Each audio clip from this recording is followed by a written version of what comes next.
ለመጀመሪያ ጊዜ በኢትዮጵያ ምድር ቁርአን የተነበበው አክሱም ምድር ላይ፣ ተውሂድ የተሰበከው ሽርክ የተወገዘው እዛዎቹ አክሱም ምድር ላይ። ይህች አክሱም ስትነሳ ኢስላም አብሮ ይነሳል።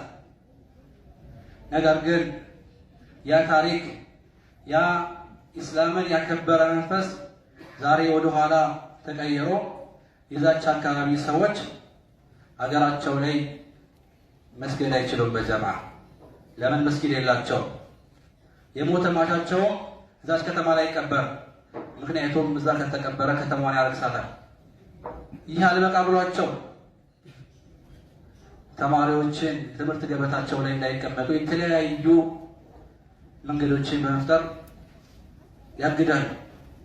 ይህ ሆነው ነጃሽ ኢስላምን በተቀበለበት ሀገር ላይ ቁርአንን በተማረበት የረሱል ሰለላሁ ዐለይሂ ወሰለም አስተምህሮትን ባደመጠበት ያም አሳምኖት እስላም በተቀበለበት ሀገር ላይ